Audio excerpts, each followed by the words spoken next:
Good morning, good morning. It is time to get started. Couple of minutes late here. Um, but it's worth the wait. I promise you it's worth the wait. So, today what we're going to be doing is we are going to continue on our kindergarten design. I just need to update my time sheets here. There we go. Okay, we are looking great on the time, actually. We're about 5 or 6 hours into this, I believe, this project. So clients will be very pleased. Everybody always enjoys it when they get things fast, right? So what we're going to be doing today is it's just we have, let's see, we've got our pergola. I haven't heard back from them which version they liked more. Unfortunately, so we're just going to go with the one that I like more for now. As we continue, we have our footpaths in. And we have a couple of more things that we need to add. Some fruit trees, some raised planters. I don't know that the ones that we have are going to be enough. And we need a mud kitchen and a climbing wall. So those things, yeah, I think those things are what we're going to be doing today. And depending on how we do on time, we might actually get to the planting stage and set up the first presentation. That's ambitious, but it's not impossible. I think I'm going to be doing, I might be doing more than one alternative layout for this project.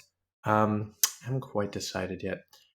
Okay, so let's go ahead and open up our 3D modeling tool.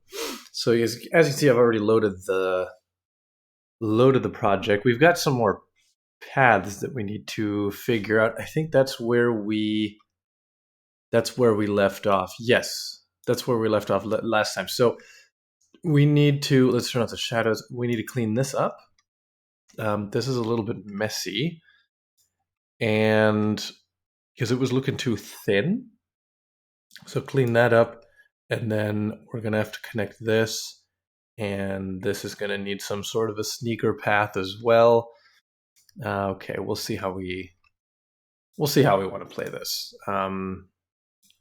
Let's see. We drew these plants. We drew these paths in planter stage. Can't quite recall why we did that, but we did. Oh, it was just easier with the shape. So no, that's not the one that I want to outline. I want to outline this. I want to outline this line right here. No, it's not letting me do it. Okay, so maybe if we just start drafting. So we want that to go just about there. And then these are all square spots, but in the interest of time, I really just, there we go. That's what I wanted it to do. Perfect. Perfect. And now I want it to outline itself, which for some reason it's blocking me from going to the full 3 feet. I don't understand quite why that is. Let's move this out of the way. Maybe it's snapping to something it's not supposed to snap to. It was. No, it wasn't. That's very odd. Why wouldn't it give me the option to do 3-foot offset here? Is it my snaps, maybe? Let's turn off the angle snaps. There we go. That did the trick. Okay, so 3 feet, and there we go. Just one click of a button. And now we've got a nice curved path that's 3 feet wide, which is what we're looking for here. These are kind of clipping into each other. That's fine. We can clean that up. Oh, because the issue is, yeah, see, now it's making it all one surface, which is not what we want. If they're kind of touching.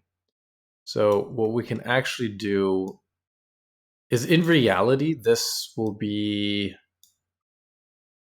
just be metal. that separates them from each other, but we can kind of like draw in some bender board, which is I don't know if you're familiar, if you guys are familiar with that, but it's the flexible kind of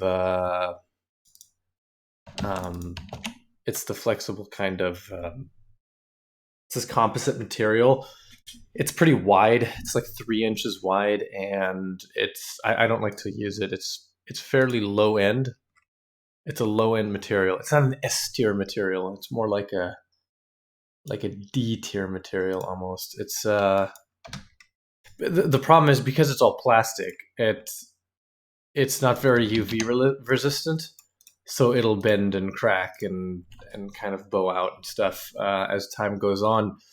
Metal, on the other hand, will do none of those things. Metal will only rust, which, depending on the project, can actually be quite a nice look to go for. But we're just gonna put a piece of wood in here. Ooh, yikes. That's actually gonna be a little bit more difficult than I thought. What if we put... Okay, I think I know how to draft this. So we need to actually go into our hardscape and deck stage, and we need to draw in a tiny hardscape deck. Hardscape, there we go. We're gonna follow the terrain, so check that box, height 0. There we go, and we're just gonna give this a neutral kind of, I just need something that looks a little bit approximating wood. Yeah, something like that. I think that'll do.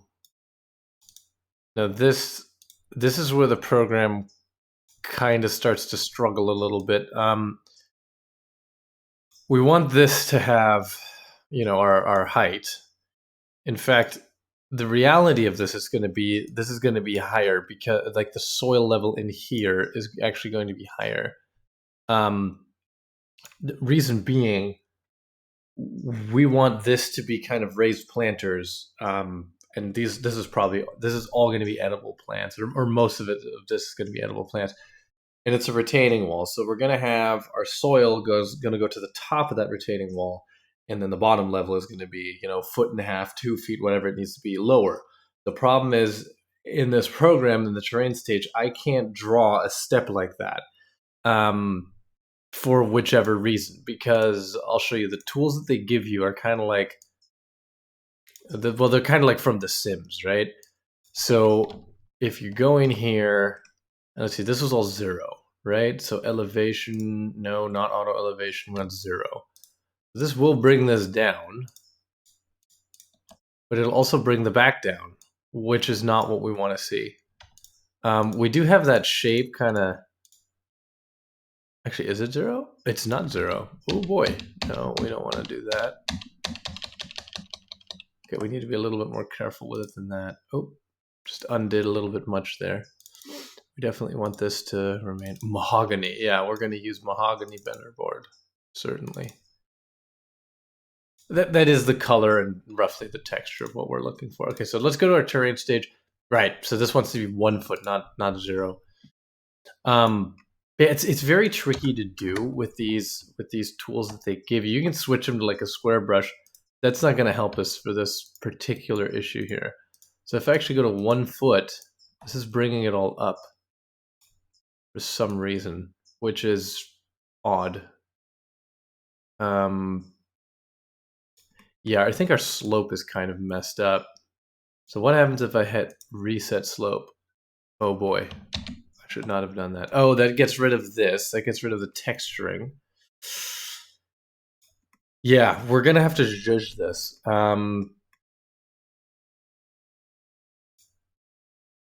Because okay, I don't remember why I made this 0. But I suppose it is. I mean, we've got about 2 feet of 2'5". Yeah, it's gonna do something like that. So why don't we put our 2'5" back here? Yeah, that changes our slope. and then this can be the 1 foot, because it is all like the entire slide is sloped up to this.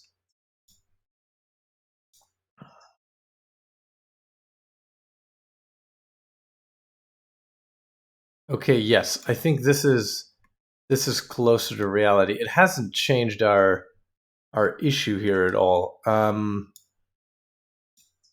I think we want all of this to be at 1 foot right here. I don't know why this is so low, why there's this dip here, but there shouldn't be. So we want 1 foot, and we want that all along this wall. Because that's really what it's going to be doing. It's going to be retaining like a foot or two. So this is kind of nice right now. The boulders are getting buried a little bit, which is probably exactly what we're going to end up doing. I don't know that there will actually be this step up in here. I think we kind of want to smooth that a little bit. There we go. Yeah, that's not going to be as pronounced, but we will end up doing that. We will end up grading it up. So the trick part here, when you're working with these kind of sloped, sites in this 3D program, is that you want to make sure that your pieces that are actually zero and perfectly level. So this paving, for example, that you hit that with your terrain kind of dead on, because otherwise it's not going to be realistic. And now you can see what the issue is. So I think we're even gonna cheat this just a little bit more. So this is 2'5" here. I wonder what happens if, let's try this. So this is in our planter stage right now, and planters always follow the terrain. But if we cut that shape and we paste it in our terrain phase and we uncheck follow terrain, this might be the trick. So we're going to slide that back into place where it needs to go. And now, I mean, we're not actually proposing a deck there, but we want this shape because it will actually, is this where it lines up with the fence? It should, right? It does. Okay. We want it to be perfectly flat back there. That's what we're doing that for. So now it is. And now you can see it's kind of cutting into the terrain. Well, that's not what we're going to be doing. So this wants to be, let's show me 2 feet, maybe even a little bit more than that. 2'6". Oops, 2'6", 2.5 feet. There we go. Okay, now we've got a wood deck, which is also not realistic, but that's just a texture change away. So soil, we just want planting soil in there. Boom, done. There we go. So now we have this perfectly at 2 feet, no matter what we do with our terrain down here. It'll ignore the terrain information here and just kind of continue on. We want to make sure that there's no hard like cuts in here. There is one in here where you can see the side of it, right? That's fine because this is such an unimportant corner. We're going to stick a big plant in there, and we're just going to make that go away. So we've got a couple of more little bender board things to kind of do here. Yeah, you can see like some of these things are now like the terrain is kind of clipping through there. So why don't we? This is all following the terrain. So if we have this at 1 foot, it's just moving it up. It's such a small detail that I don't think anybody will point in that and go, oh, that's completely unrealistic. I don't think it'll matter. So the cool thing is that in every stage of this, the last object you select, if you then draw a new object, it will mimic its attributes. So that's why I just selected this, because I know that I want to draw its twin over here. So that's exactly what we're going to do next. So it'll have all the same attributes. It'll have, the follow terrain is on, and it'll be at a 0-inch height. And it should give us the same texture too. It doesn't. The textures are always a little bit wonky. It uses as a default with a new object. I think it uses the last texture that you applied to something. So, you know, now that I'm looking at this kind of wood separator, we may actually end up doing that. It's cheap and it's easy. It doesn't have to be that tacky bender board, and we're kind of going for that whole like whimsical, playful sort of look. So yeah, this could absolutely happen. So there's something funky going on here with our paths. Oh, it gets, yeah, I remember what happened here. It gets a little bit narrower, but that's okay. We've got the plants hiding this. We're always hiding things with the plants or with the mulch. Those are the two options. Okay. I think that's fine. Let's see what this looks like with like shading and everything. Yeah, I'm not completely in love with this creeping time, because let me open up a window that's strictly for Twitch. You guys don't need to see what other tabs I have open.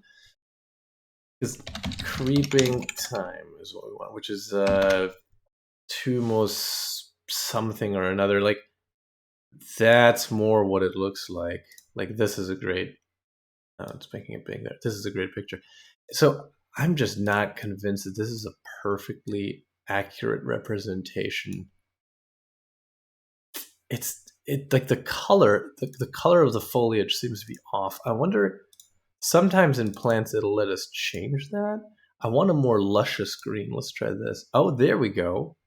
Okay, so what if I hit this again and then I say select matching? Oh, it only does it per plant.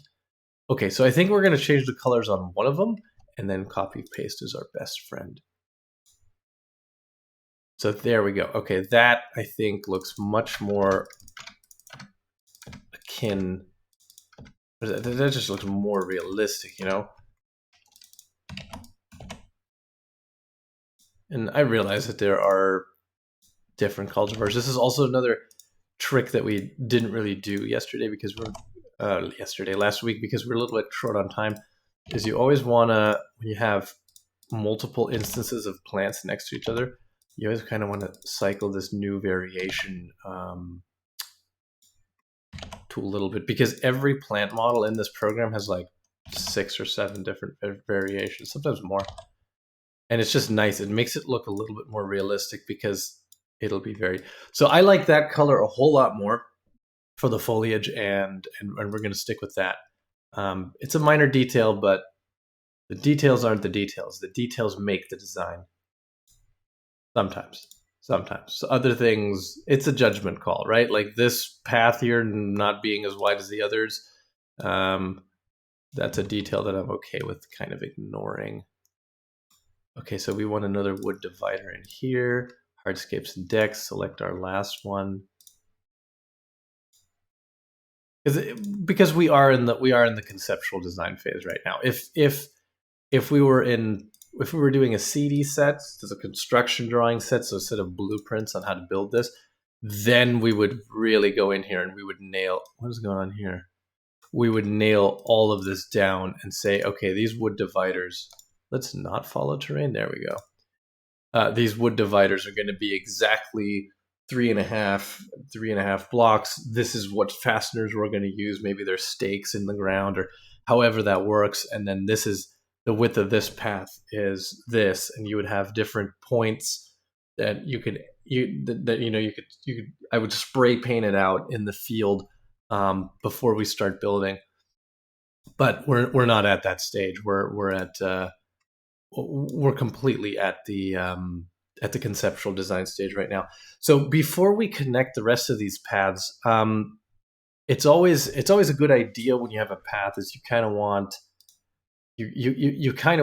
a an end goal, right? So you have your patio here. We know we need to get people over to that side, or in this case, children, but children are people too.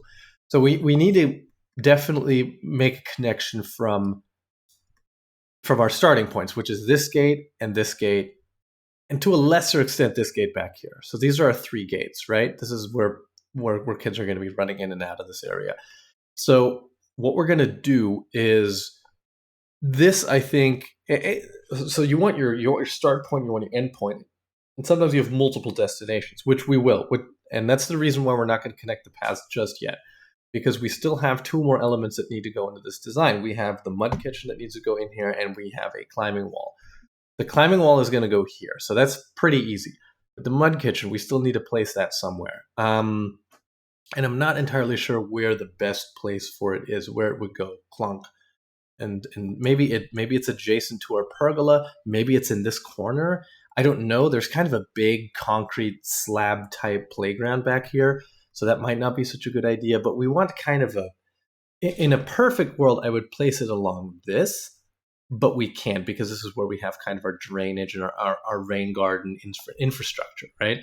So we can't really do it along there. We might do it along here. That might look nice. That would give us an opportunity to hide this fence a little bit too, because I don't remember if it's in the budget for us to change that fence. I'm not sure. So maybe it's climbing wall and mud kitchen here, but that might get a little bit too busy. Maybe it is. How wide is this? Let's find out. In fact, I think we can just measure in 3D. Well, we sure can. That's 8 feet. That's plenty. So it is going to go here, I think. Yeah, this will be the mud kitchen. This path is going to come out a little bit proud. Probably going to hit this corner here, and then it'll kind of shoot over to our pergola, and that might be. I don't know exactly what material that's going to be. It might be gravel. It might be. In fact, I think our pergola is a little bit lonely. I think we kind of want to inset this in a gravel patio, just to give them a little bit more room, and then also give the kind of the option of like, hey, do you want to, if it's wintertime, do you want to be near the pergola or do you want to be underneath it? Things like that. So yeah, we have our work cut out for us for sure. We're going to have edible plants all along here. This is going to be like the kind of more useful garden, I think. We might do a couple of raised planter beds in here. And there's going to be a hedge along here that will divide this. So, yeah, I think okay, but I think up next is our climbing wall. So let's get some inspiration pictures for that going. In fact, I have a Google Image tab open.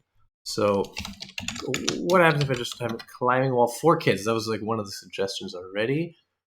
Okay, these are all mighty big.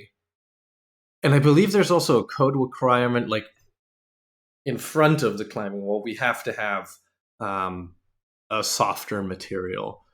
And in fact, I think we're not going to do this. We're not going to do a bouldering wall.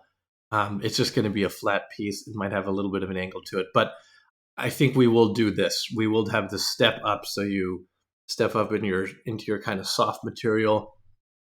Yeah, I think that makes a lot of sense. Because again, building decks that are flush with the ground is pretty difficult to do. It's kind of a no almost.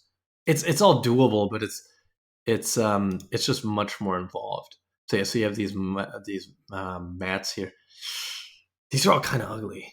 I'm not gonna lie. Like, is there any cool ones? Not really. Like climbing wall for kids. Why? It's gonna be like completely colorful, isn't it? This is kind of neat. Okay, so they're like individual people. Do it yourself. Yeah, no, we're not. We're not the ruin it yourselfer type. That's not really what we're going for here. Oh, those are cool. They have all these different blocks. See, I'm thinking not this freestanding thing, but I'm thinking as far as materials go, something more like this. So it's going to be like a wood, something that doesn't splinter, and then the colorful blocks on it, and have a slight angle to it to make it a little bit easier. Um, you could also do something like that, like a wood stain, and this is like a pegboard, I think, is what that is. Like you would have in a workshop somewhere. Um, yeah, and of course, I mean, you can get all kinds of creative with it, right? How much of that we're going to show in our model, I'm not sure yet. This is perfectly doable, but it's kind of difficult. Like I'm talking about this mountain here, this kind of mountain range. Actually, I think we are going to do that. Okay, so let's get started. So we want it to kind of lean against our building. So this is all going to be custom shapes, like for sure. This is going to be custom shapes. We're gonna make it the width of this because this is gonna be kind of a main attraction. So I think that let's go back to the images that freestanding one. Like, how thick is that? I think there was some siding to it.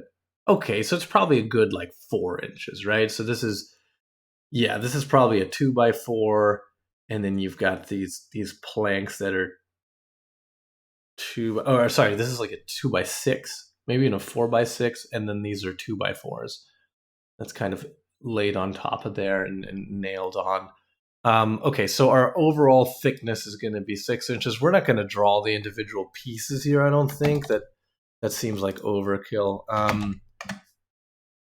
I mean, I suppose it's easy. I suppose we could. So we'll make this 4 inches, and then it's going to kind of tuck back in another 4 inches here, and then we just kind of do the same thing on the other side.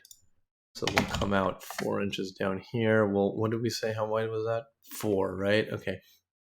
So 4 inches there. And then we just want to make sure that we connect this, which is going to be a little bit awkward, but right, because now we need to shorten the whole thing. It can't crash into our fence post. You know, we're assuming that this fence post will stay. So this is where I would love to have AutoCAD type drafting tools, because I could take this line, move it over this point here, move it over by exactly 2 inches, do that with this one, and Bob's your uncle. But we can't do that here. All we have are these. I can't type in a dimension to move this. And these, if you notice, this dimension that is giving us is kind of vague, right? Like, it's snapping to something there, but between that and that, it's calling both of it 4 inches. But this is probably more like 4.5, and this could be 3.5. I don't know. So this is going to be a little wonky to do, but we want this to kind of move in that way, and then this can go back to like 4 inches there. Okay. And now, if you noticed, I've drawn the profile of it, kind of like a section. And that's because we're going to rotate it later on. So let's try like, okay, first of all, that wants to be 0. Let's try like 8 feet. Is that too much? I think that's too much. So we'll do 7 feet. And now we're going to have to rotate this friend. The problem is, as soon as you rotate it on the Z-axis, you can't edit it anymore in the 2D, right? So this has to be kind of a one and done.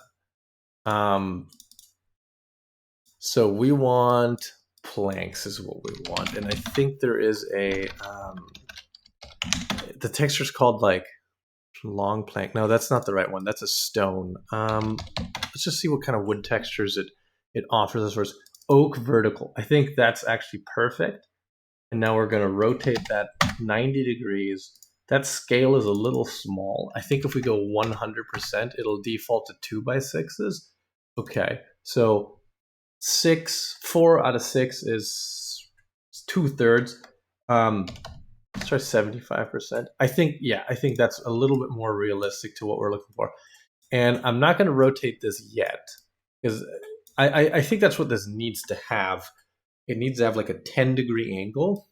But now we need our handholds. That's what they're called. I have been to a climbing gym. After all, I live in Northern California, and I was and sometimes still am on Tinder, and everybody here goes either climbing or hiking or both. That's just a thing. That's what you see in all the profile pictures. And then when you ask, where do you go climbing? It's like, oh, I don't actually. Okay, yeah, if I type in climb, it's going to give us a bunch of climbing plants. All right, I think it's time for another neat trick. I do need to log into something first, but what this program, Structure Studios, with the subscription that I have, the VIP 3D, lets you do is it lets you import things from the SketchUp 3D warehouse. And that's what we're going to do. We're going to try to find some handholds instead of... but first I got to remember my login for this. I always forget. Okay, I think I forgot my password again, like the millionth time. It's one of those websites where it's like, hey, you need to change your password. And then they make you change it to something that's like a face roll that you can't remember. Like a face roll on your keyboard. It has to have like a bunch of special characters and things like that. I hope I wrote it down somewhere. I have a, which I know is totally not what you're supposed to do. I have a like a notepad file somewhere that has my logins. I can't find it. Okay, let's see. All right, I'm gonna have to figure this out. I hope that they even have something that we need. I think we can do that before I log in. We can kind of try. What happens if I type in handhold? Handhold for climbing. Okay, no, there's like a whole climbing wall. We could kind of. You could go in here, you could delete all these blocks and just keep those handholds. Meow, I know. Sable's upset.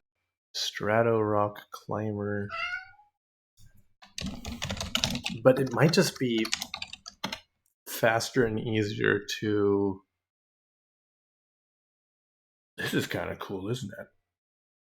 You could do something like that. I mean, there's just endless. This is just one of those design criteria that, or design tasks where you can do 1,000 different things, right? Like you could, it wouldn't even have to be flat. You could have it where it's individual panels and they kind of come out, so it looks like a not a hexagon. What's the word I'm looking for? You guys know what I mean. It's kind of like this one that we had earlier. This to where it's like pieces that kind of jut. Some of them jut out at you. Some of them are inset, right? And that makes it a little bit more interesting for climbing. But this is a kindergarten, so this can be babies first climbing.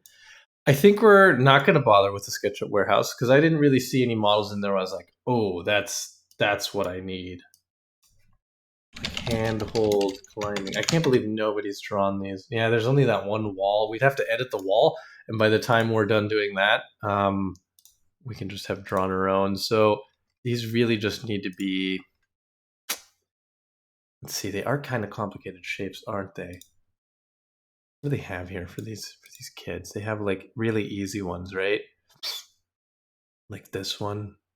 Draw something like that.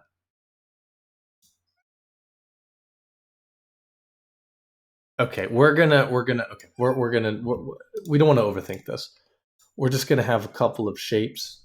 We're gonna turn off all of our snaps, and then we're just gonna draw a couple of like random shapes, like this, right? And then we don't want those 7 feet tall. We want those like 4 inches or something tall.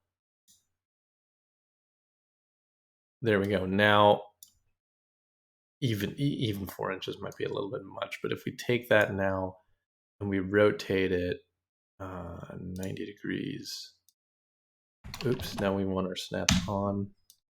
Just hit that hotkey. G is world snaps. Right, okay, so now that doesn't look like a handhold. And I mean, that much is clear.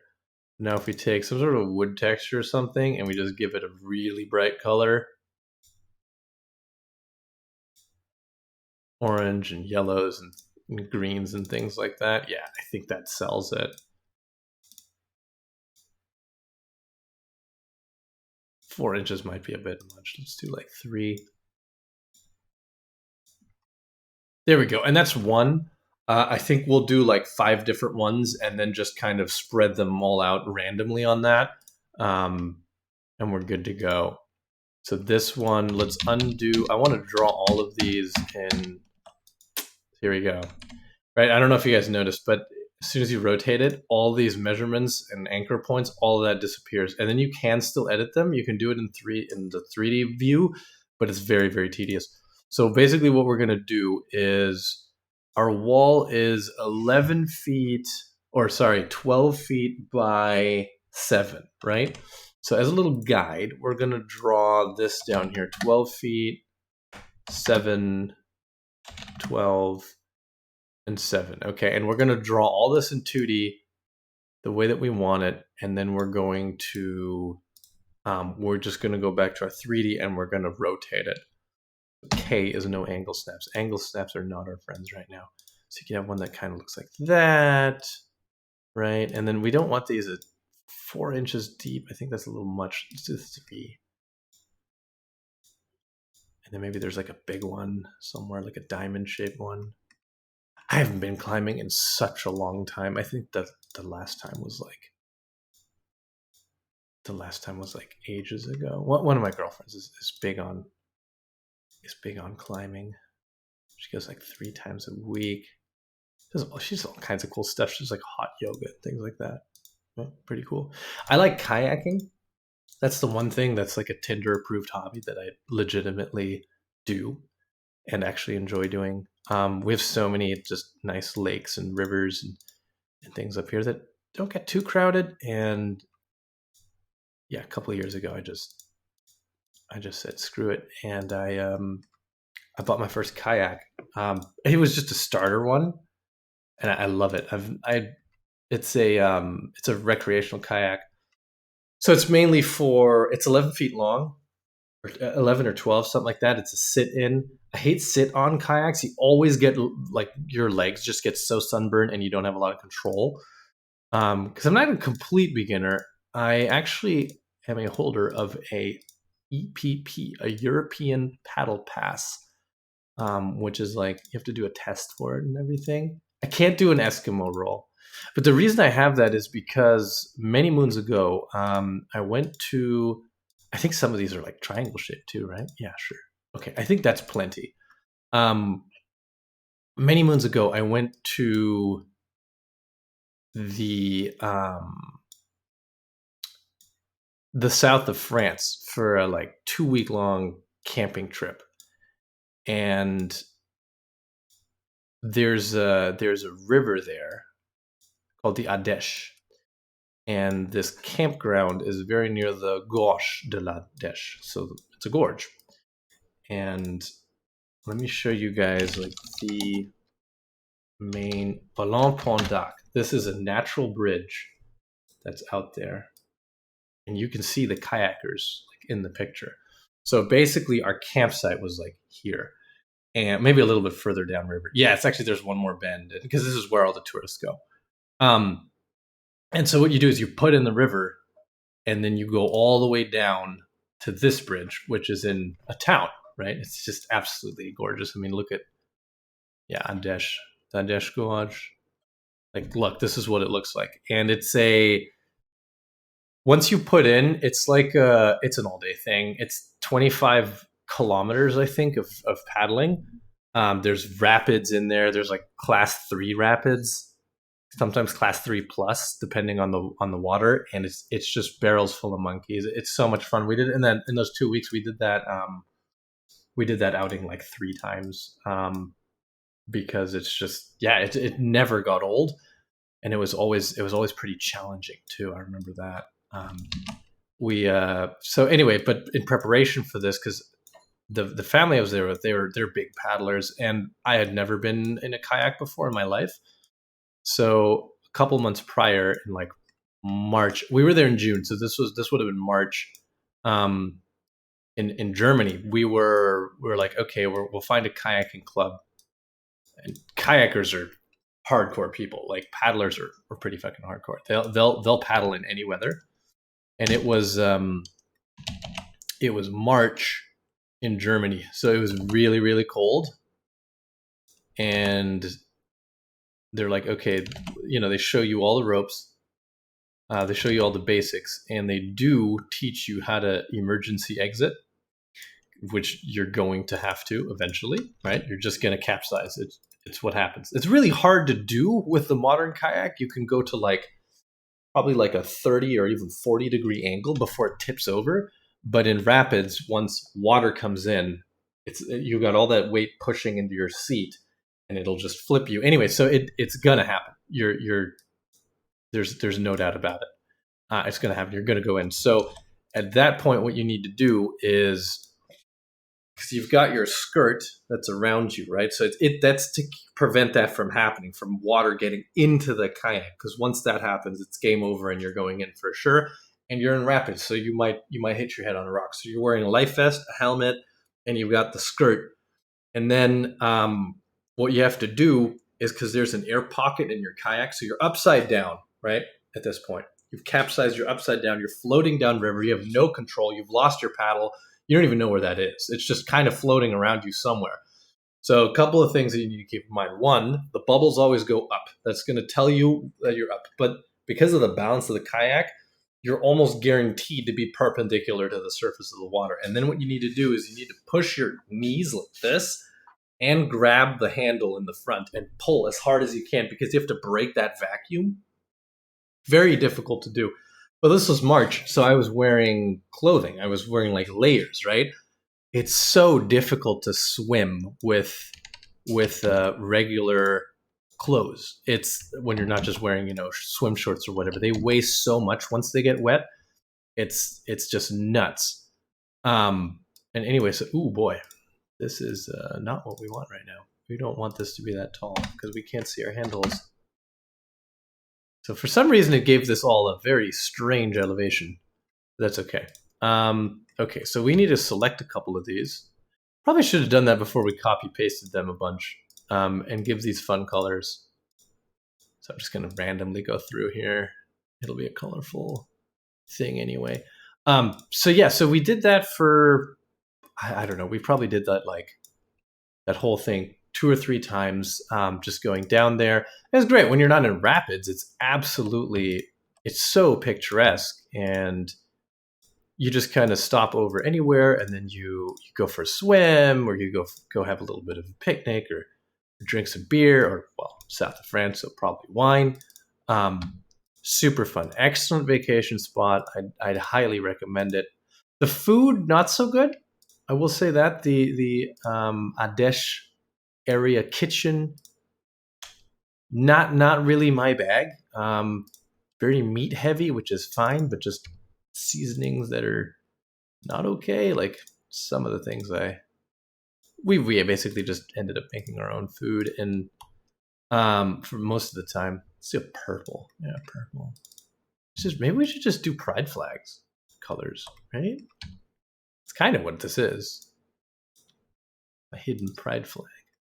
I'm indoctrinating your kids. So yeah, and then anyway, so years later, moved to California, and I just decided, hey, there's so many rivers and lakes, and the weather's always perfect. I mean, you can go paddling every single day of your life if you want to out here, right? Like if it's raining, so what? You just bring a jacket, right? And you make sure you don't go into the water. So maybe you paddle in a lake and not a river with rapids in it. And the rivers around here they aren't all that. I mean, it depends on how much rain we get. The more water's in it, the faster they move. So some of them can get a little bit sketchy, but I think class 2+ is like, that's the end, and that's kind of as far as it goes. And for me now, kayaks it's a little bit different now, because I have that 12-foot recreational boat, so it's more of a workout, really. I'll just go to okay, we want this at 0 elevation, otherwise we're gonna get confused.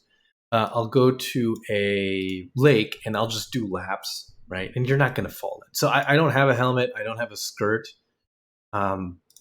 and because the boat is just not set up for that, and you can really only go whitewater paddling in my area like 8 weeks out of the year, and that's in the springtime after heavy rains. Oh no!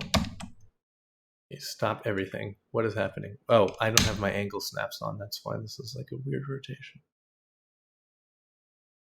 There we go.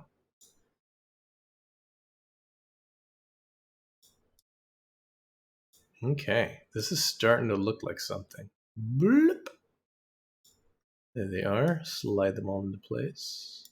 Bring it down just a little bit so that one's not floating, and bring it over a little bit more. And there we go. Now, we're not done yet, because this looks a little bit boring and it's the same exact wood color as everything else. So let's give this a bit of a lighter touch, but not that light. maybe that. Yes, we'll use that color. And then, in fact, oh, I just had a brainwave. We're going to give this a nice bluish tinge. Bear with me. And now we need another custom shape. That's our, what was it? 12 by 7, right? Nope, select. And once you rotate things, for some reason, it's just going to always select that now in the 2D. But that's not, I want to see that. There we go. Okay, 12 by, yeah, 12 by 7.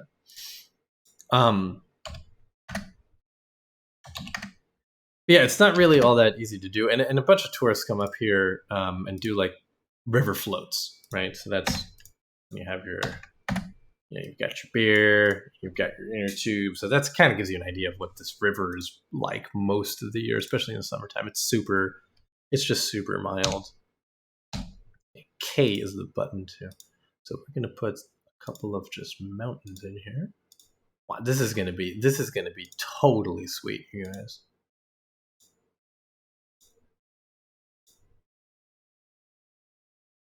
It's great that it gives me those guides as a blue dashed line, but I don't know. I forgot what the command is to make it commit to that and just draw the rest of the shape. It'd be a lot faster.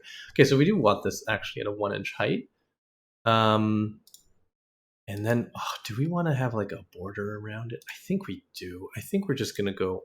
We're gonna do this. We're gonna do this. You know. So we want all that.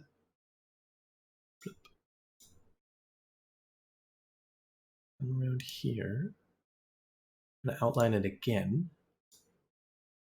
Love the outline tool. The outline tool is very, very powerful. And do another outline. No, we want 2 feet. Or, sorry, 2 inches. And we want to be drafting. No, we want to be drafting here. So you have to select the line tool and then select the point.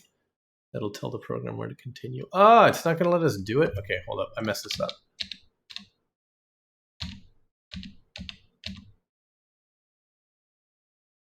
Yeah, okay, you don't want to start there. That's the problem. Outline.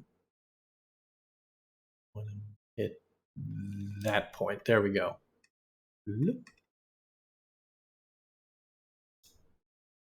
This is going to be sweet. This is going to be absolutely sweet. Anyway, and the logistics of it are pretty difficult too. Like, unless you want to be paddling against the current, you need 2 cars. And you need 2 cars that will be able to carry 1 or more kayaks. So, yeah.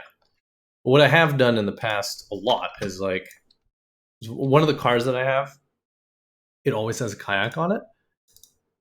And when I get stuck in traffic or whatever, I'll just like hit up Waze. In fact, no, I want this to be a gray.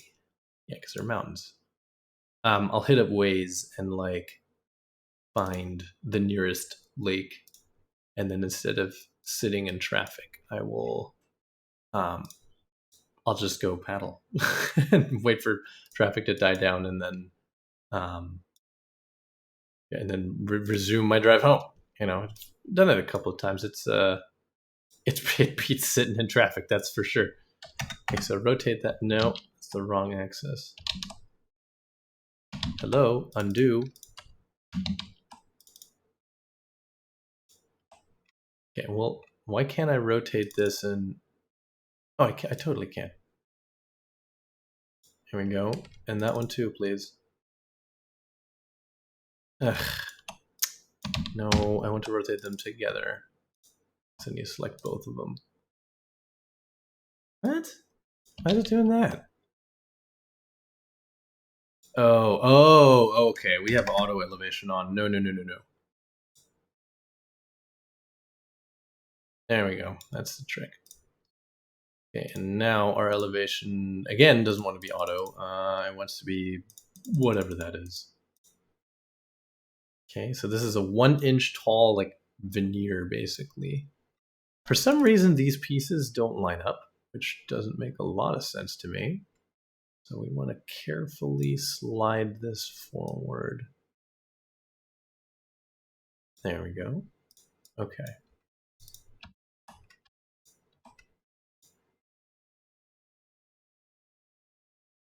This is going to be kind of a... Oh, this is just coming together, isn't it?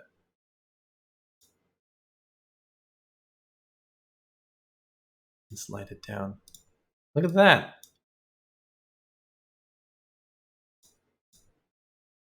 That looks like a climbing wall to me. Cool. Super cool. Okay. We're not done with this piece just yet. So select all this. This is all custom shapes. The program kind of prides itself on you not having to draw a lot of custom shapes, but this is a climbing wall for a kindergarten. I don't expect them to have that. So 10 degrees. That's not the z-axis, is it? Okay, and then you have to, this is like cumbersome. You have to unselect it, hit undo a bunch of times until it figures out what you're asking it to do. Okay, group all that. There you go. There you go, little feller. Oh, maybe it's because I'm at, okay, so what if I hit W, like object angle, and then I want 10 degrees? No, it's rotating it on the wrong axis. That's so strange. If I hit rotate tool, these are grayed out for some reason. Okay, I guess we want our angle snaps off because we don't want to rotate it 45 degrees. Something like that. Yeah, that'll work. And now this is kind of cool. So this is moving it. If you select this, if you click the circle, this will move it relative to the world, and this will move it relative to itself. So you can see how the axis kind of shifts. Okay, so there's our super cool. Actually, we want to raise this up 6 inches. I just remembered because there's going to be a deck around here that makes sure that people don't, or kids rather, don't fall. Okay, so deck, next stage, and then we're going to want to go, I don't know what the code is for this, 4 feet? Seems about right.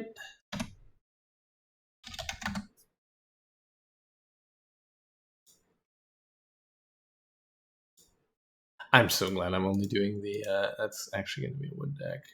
Now, is it? Yeah, it is. I'm so glad that I'm only doing the conceptual design for this because I don't know what sort of permits you need for something like that. Okay, there's not going to be a fascia. I need you to calm down. Miter boards. I want 1. Yeah, that's what I want. And then here, this is going to be... I know there's like some sort of playground material, but what is the name of that stuff? Playground soft material? What are they called? Rubber mulch. That's what I'm looking for. So what if I type in rubber? No, it's the rubber tree. Some cons of playground recycled tires.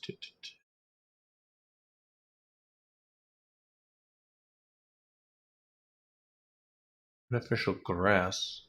Play sand? I don't know. I don't know about play sand. Okay, but it's a mulch, right? So we can do that. We can fake it. No, what? Okay, rubber. I know we have rubber textures in here. No? Nothing? Okay, mulch then. There we go. Okay, so I want that to be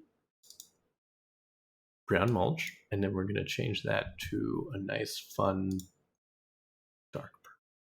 Maybe not. No, too much.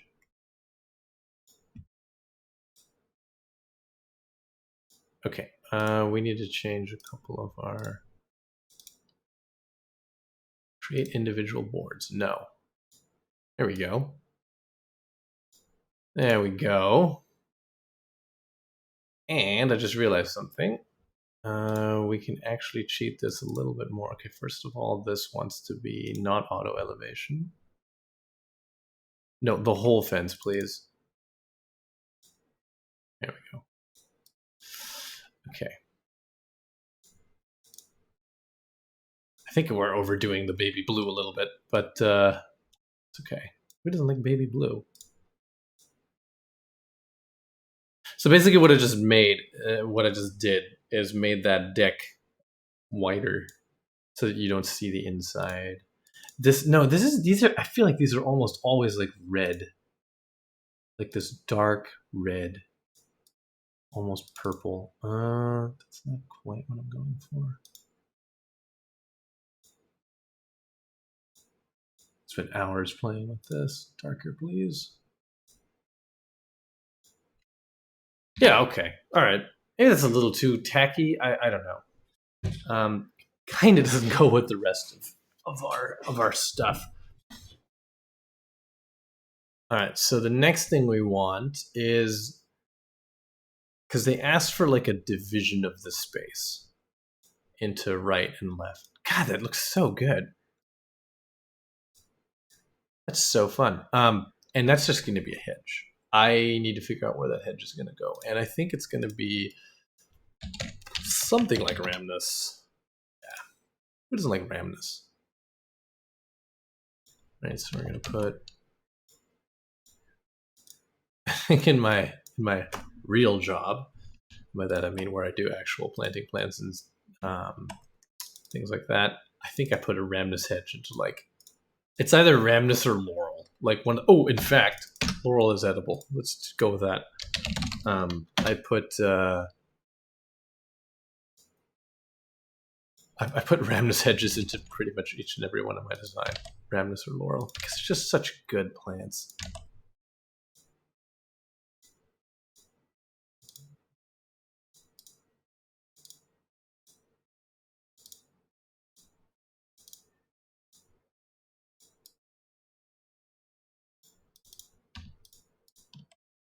Da, da, da, da. I think I actually wants it to. I think I kind of want it to be a little bit taller. Maybe not that tall. Maybe 125. Yeah.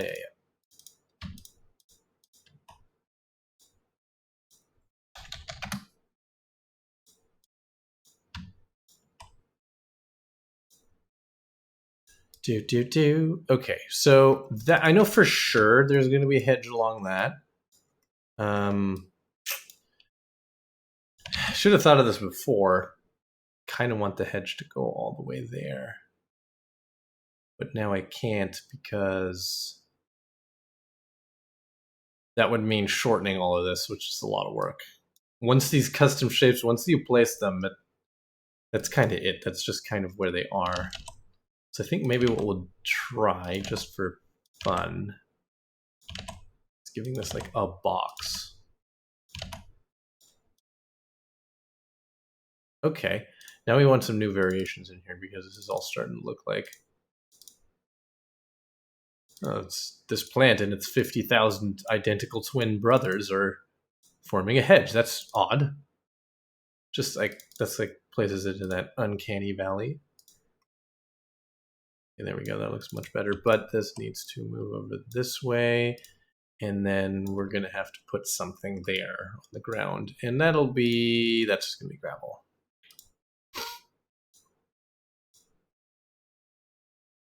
So it's going to go from this corner to that corner.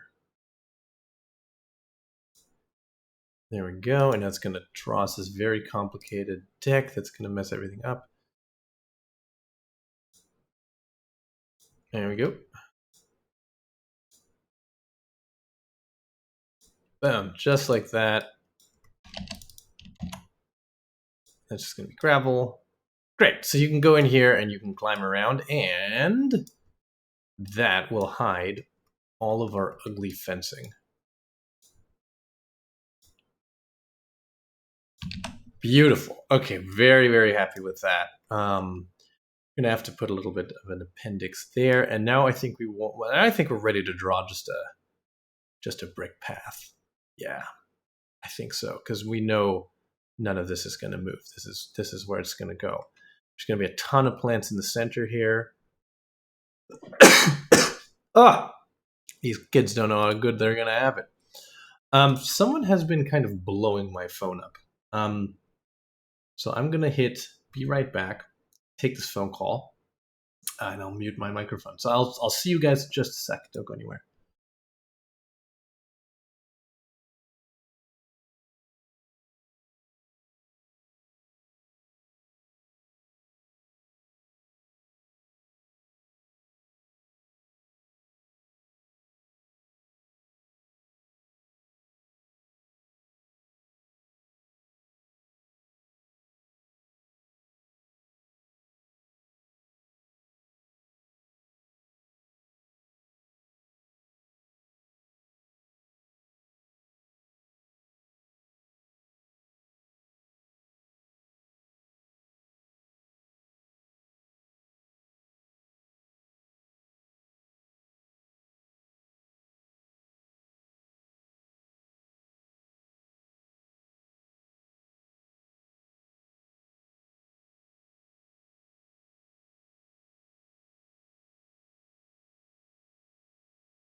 All right, and we're back.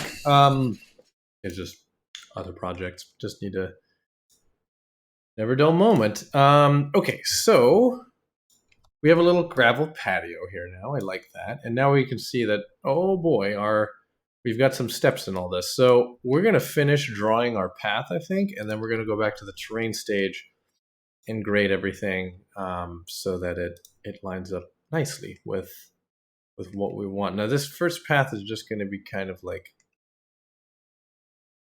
quick and dirty. It's going to be as wide as our gate, right? And then it's going to come down here and it's going to miss our hedge. And then it's going to go to at least there. And this is for kindergartners, so we're going to do 2.5 foot wide paths. That's what I meant to say. Except for here, this is actually going to be wider. There we go, and it'll snap it for us. Okay, so that's not going to follow the terrain, which might actually be a disaster. Yeah, we're like 3 feet off there.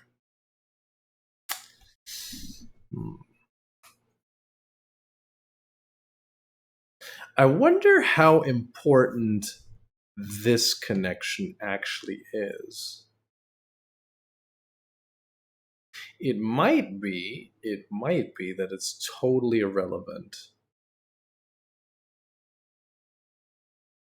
Because we are kind of running out of room here. It's really cutting into our space, and now we have that huge step there. We're not going to have room for plants. Yeah, I don't necessarily like that. Let's take that out. And, well, you asked me for a divided space, so don't ask me for paths in those spaces to connect the two. Simple as that. So this is going to be rectilinear. I think it's just going to do that. Yeah, there we go. Okay. And I think gravel, yeah, that can be gravel. And then this is like different colored gravel. No, I don't think so. Actually, I don't think so. I think this wants to be paved. Let's be our fun-ish, colorful kind of paving. There we go.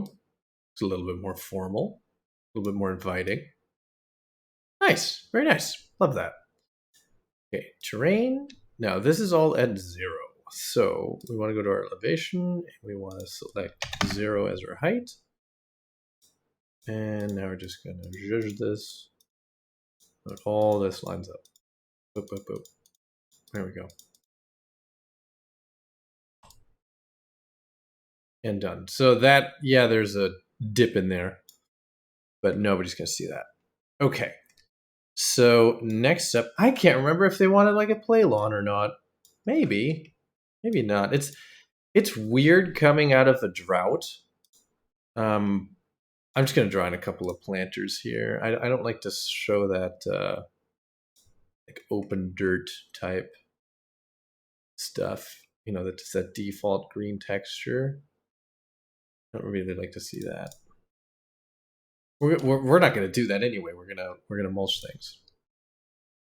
In fact, where's my planting soil? Actually, we're not going to mulch. We might. No, we're not going to mulch here. So mulching is lazy. If you mulch everything, that means that you don't have enough plants.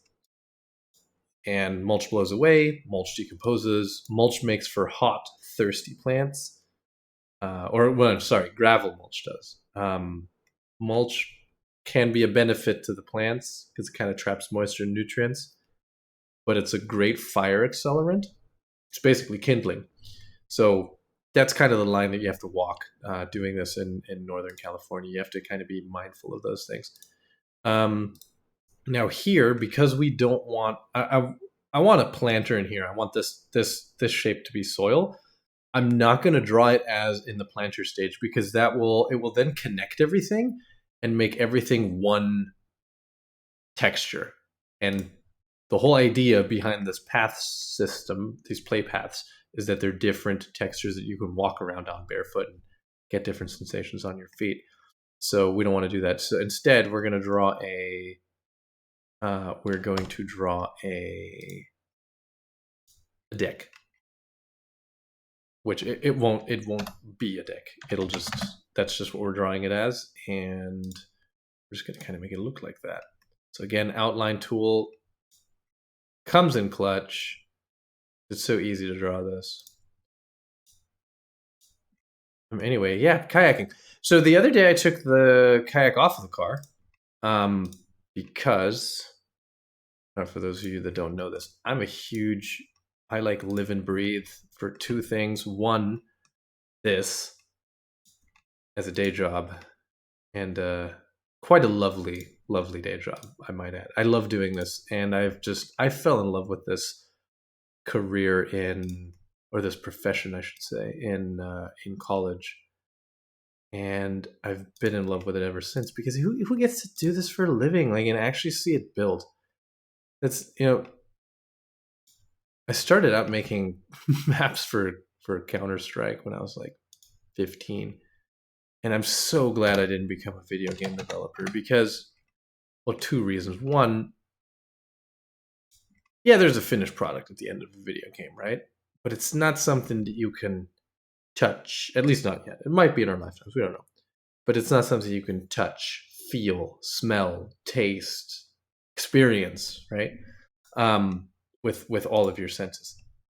These spaces are, so that's kind of why I like them better. So we're definitely not going to do this, but we have our shape. That was easy to draw. Look at that. Done. Okay, so now we've got, all right, now we need to grade it up to whatever that is. It's kind of nice. The terrain tool will, you like mouse over this, it'll tell you how tall it is. So let's go with a foot. So height 1 foot. And then it's gonna starts going up kind of here. Ooh. Oh, wait a minute. No, I'm just an idiot. I don't need to do any of that. I need to select this and say follow terrain. Ta-da. That was way easier. Look at that. Oh, this is coming together. Yeah, this is really coming together. This area just needs plants, and then I think it's done. So anyway, and then people are like, well, why didn't you become a video game developer? And you can't experience them the way that you experience this.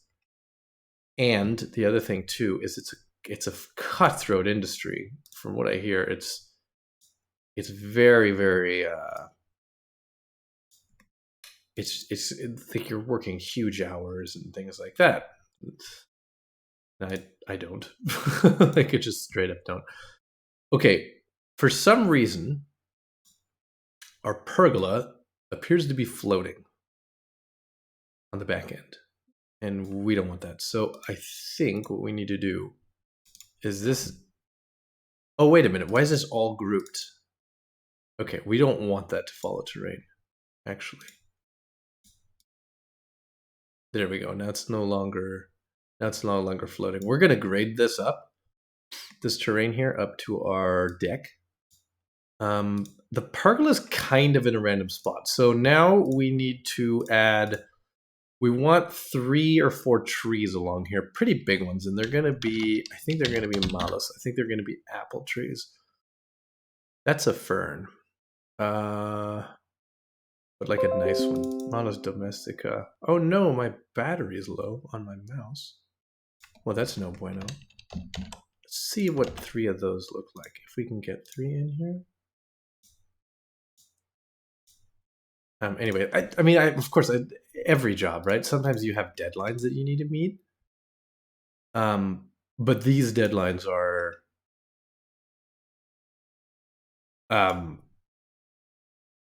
they're just easier. You know what? Looking at this is all scrunched now. We want to rotate our pergola is what we want to do.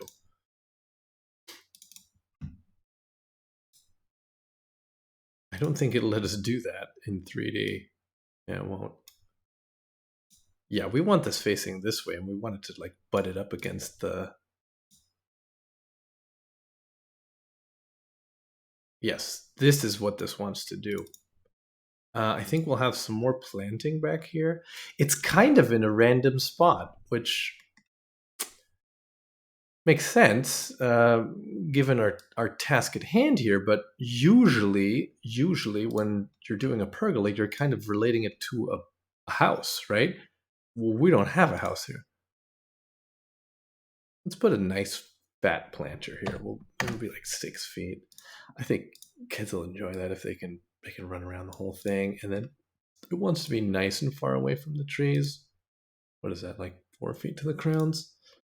I think we need to push the trees back a little bit. So anyway, this is like the next best thing to, playing video games for a living. It's really all it is. This is a glorified version of The Sims, and that's what I tell people. I'm like, what do you do for a living? Oh, I play The Sims. It's cool. All right. Speaking of, we need a mud kitchen. I'm not entirely sure that I know what that is. One of the best toys or amenities that I remember from playgrounds. I'm a '90s baby, right? So they got way cooler stuff now. But I mean, just look at this. I mean, a climbing wall in your kindergarten, forget it. Yeah, no, seriously, like that's exactly what it is. But no, we had the sandbox, and the sandbox had a little like sit on backhoe on it. Maybe that's why I decided to do this instead of video games. Um, I don't know if we have room for a sandbox. I think we do. We can have it attached to our pergola, maybe. Yeah, why not? We'll just throw that out there. But first things first. So we need a mud kitchen, like this one. Look at that. Oh, okay. So it's just made of wood. There's a little kid playing with one. Okay. Yeah. So it's just an outdoor kitchen that looks kind of like a miniature workbench. All right. We can do that. That's oh yeah, that's no problem. And in fact, I think we will make it L shaped because this is going to be.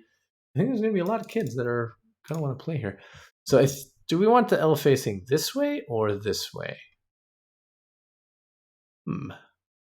I think if we face it this way, a lot of the mud will end up on the path. So we'll put the back wall here. So this will be our mud kitchen. Okay. In fact, here's what we're gonna do. Outdoor kitchen. There's a couple of preset ones in this program. The ones I usually draw are okay, 6-foot island. Okay, let's see if we can get away with just a material change to make this look like a mud kitchen. I don't think so. They always have that kind of openness to them. Okay, so we'll have to draw in with custom shapes, but that's okay. I have no idea how to dimension one of these things. If it was an outdoor kitchen for adults, I could tell you exactly, but this is a little tricky. Okay, so 8 feet. Yeah, we want it to be the entire length, and then maybe 4 feet? 5? 5? Let's do 5 feet. How wide is one of these things? They don't look to be that wide. Let's see what we got here for Metsi. Because the standard countertop depth is like 30 inches. But that's way too much. So this is okay. Yeah. 2 feet. 2 feet is plenty, I think. Come on, 2 feet. And this okay, so that's 3. All right, basic math. Come on, basic math. There we go. Okay, so this is gonna be and it's gonna be like a workbench type deal, right? So we want that to be. Let's give it some heft. Where was that one? I really like that look, like this one, because we wanna raise tinkerers and engineers, and people that have work. Look at this! Isn't that adorable? Okay, yeah. So we're gonna have a pretty decent size workbench here. It's gonna be like 6 inches. Oh, and look, it put a little lip on it for us. Oh, that's excellent. That is just fantastic. I didn't even know you could do that. Every day is a school day. So anyway, I took my kayak off the car the other day because I'm a huge car guy, and um, we just got in our workshop. My brother and I, we have a workshop, and we just installed a 2-post lift. And it turns out, first of all, that tool very expensive. I don't think they're 3 foot tall. I think like 2.5, right? Like, yeah, because it's for kids. 2'6", please. It's a base 12 measurement system, which I will never wrap my head around. So anyway, and I was like, well, my kayak's kind of in the way because there's a ceiling, right?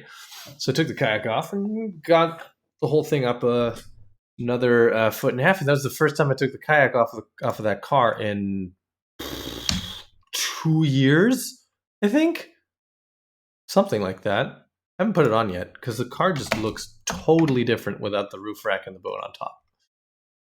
And in fact, it looks like this. That's the car that I'm talking about. And I like to race it, which is always hilarious because it's such a tiny. It's 41 years old, and it's actually very capable, which it doesn't look like it, but I've been tinkering with it for a minute.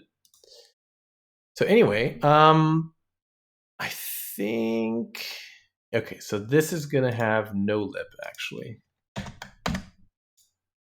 None. There we go.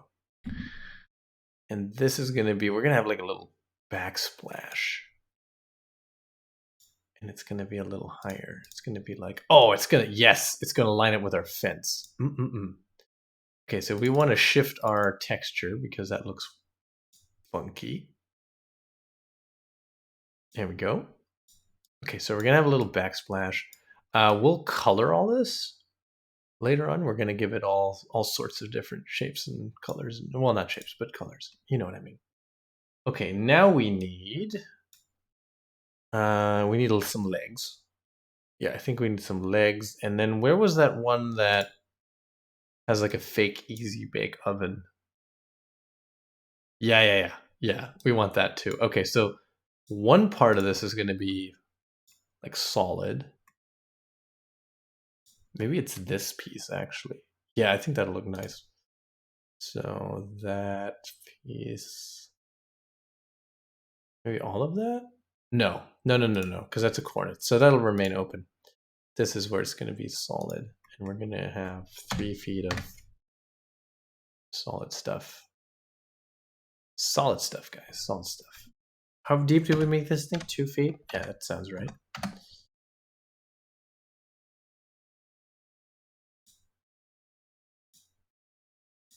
Okay. This does not want a lip. No lip style. Lip style none. Is it 11:30 already? I can't believe we've already been at this for an hour and a half, but it's just so much fun. There we go. So that'll be solid. And now we need some posts. And that's easy to draw. They're just 4x4s. Now, I know that a 4x4 in reality is 3.5 by 3.5 inches, but only in details, like in CD blueprints, will I draw it as such. Everything else, no way, Jose. 4x4, just draw nominal sizes. It's way easier. Okay, right align those. Do that. I think this is probably going to have, this in reality would be a double post, but it doesn't matter.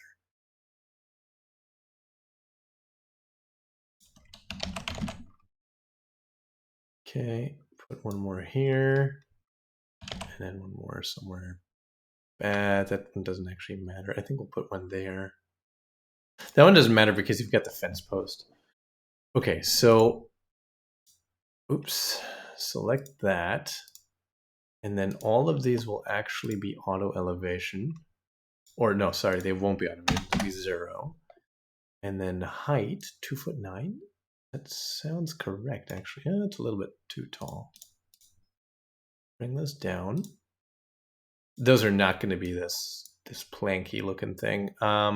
Okay, so we have our posts, and now, just because we can, and because it's fun, we're going to actually put in a like board that you can put stuff on. And I think we will go that detailed with this because I feel like it, we will actually put cooking utensils on this thing. And we're going to accessorize it. It's going to have what looks like an oven. It's going to have what looks like a sink. Maybe even a little faucet. I don't know. Do you actually connect these to like running water? Do you have like a real I have no clue. That's 2 inches tall. And then that's going to be like there. Okay, beautiful. So now what we need next is we need a sort of patio underneath it. And again, gravel. Gravel will do us. I think the gravel wants to extend. I think it'll be 7 feet. And then, oh, here's a little trick. If you start drawing from this side, got this length, right? 8'2" or whatever it is. 7 feet. And then it'll give you that little helper line there. There we go. That's not going to follow terrain. Look at that. It drew exactly what I wanted. Bam. Put some gravel on that. We have a little bit. Oh, we don't want a lip. Yeah, for some reason you can't do none. These lip height. No. 2.25. What are you talking about? That's not going to happen. Okay, we've got some texture fighting. So let's raise the whole thing so it actually sits on our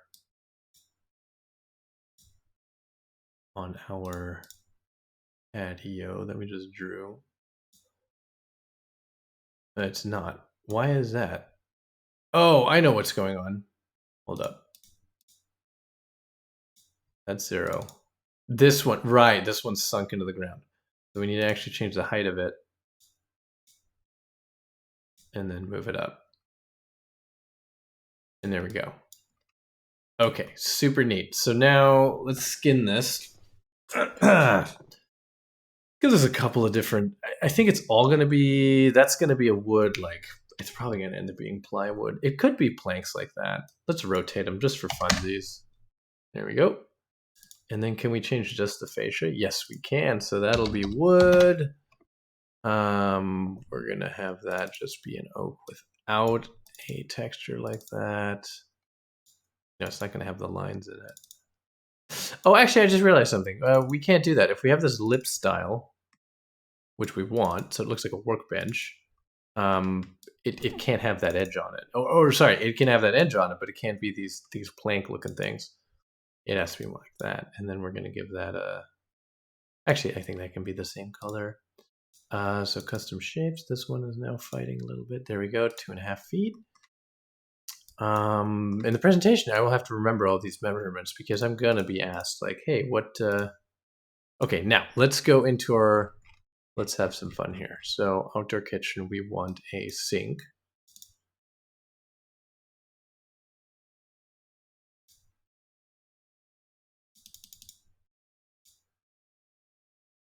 Three feet tall? Sure.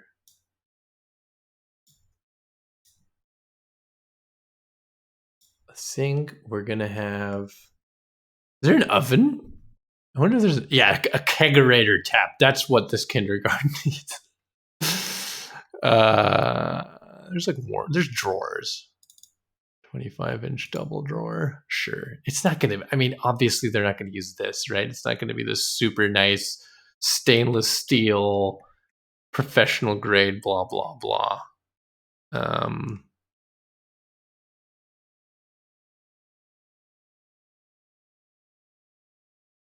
I'm reluctant to put a barbecue because they're gonna ask, like, wait, what? We're not putting a barbecue on this. There's like some burners here. No, I think we need to go back to custom shapes. We need this to look like a stovetop kitchen, kind of. Well, wait a minute. What sort of grills do we have? Like, do we have one that's just the metal grid? No. What about... Oh, I made an Argentine grill once. No? I don't think I saved that as as a shape. Okay, I know what to do. This is easy. Custom shape. Draw a couple of circles, like 4 of them. One of them will be. How big are those? How big are burners? As a pro tip for any designer, go measure it. And because I'm sitting next to my kitchen, I can just go measure my burners.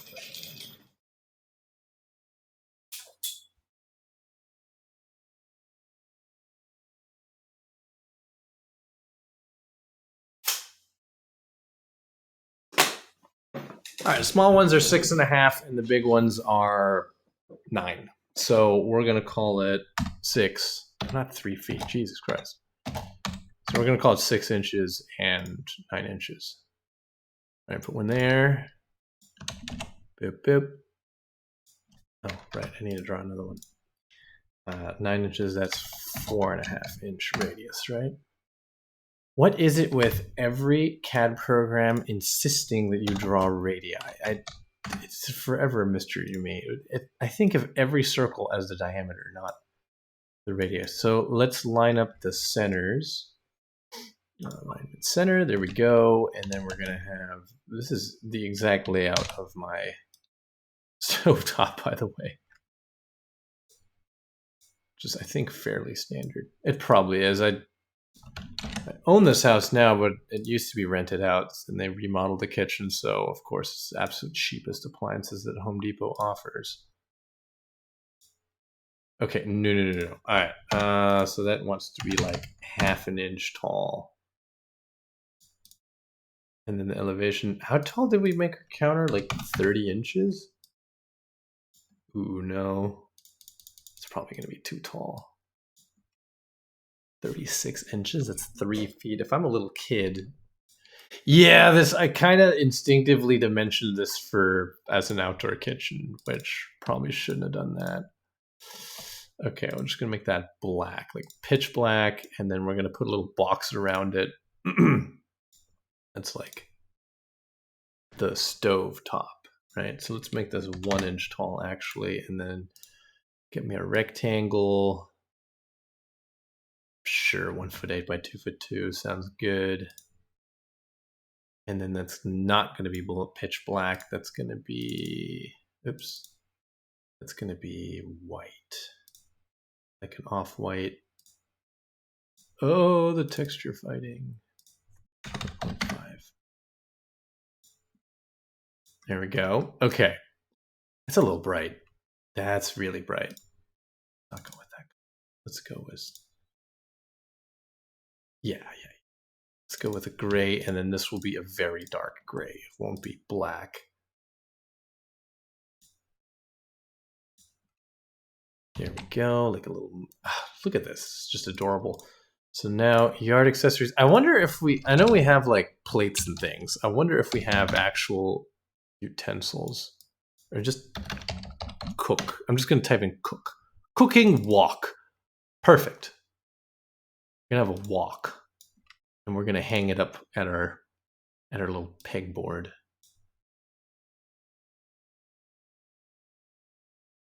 Okay, I'm not rotating this correctly. I feel like this was way too many steps to do this.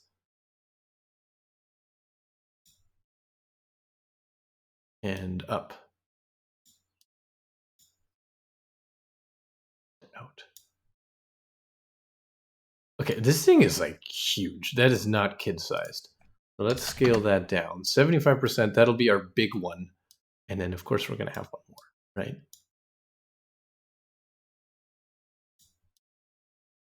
Because that's what you want to do with, that's another design trick I'll give you guys for free, is never draw anything twice, copy paste everything that you can, and just make it look like you have a lot more variation than you really do. We'll put a third one, just because we can. There's nobody to stop us. The third one, and then we have, okay, that's like all food. Plates. I know there's plates. Oh yeah, look at that. There's concrete plates. Oh, that's for a planter. I was like, what? Who makes plates out of concrete? That's wild. Okay, so some plates. Put a couple down here. I don't know if that would actually qualify as a brown. And then I know there's glasses too. I doubt that there's, yeah, martini glass. This is more geared towards adults. Let's not do plates. I think we've sold it at this point. This is a mud kitchen. Yeah.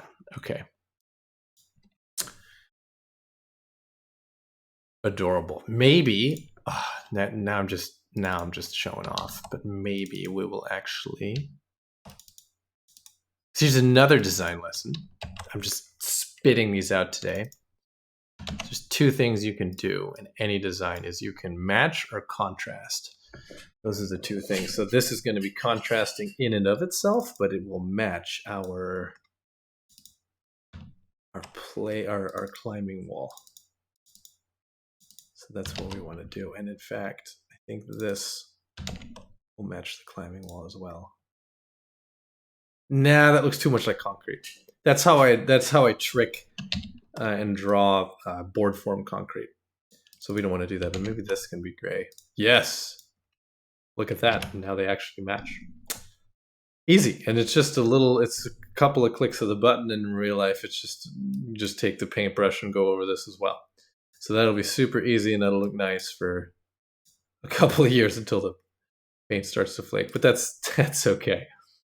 All right, so now back to what I said earlier is now I think we have all of our destinations, right?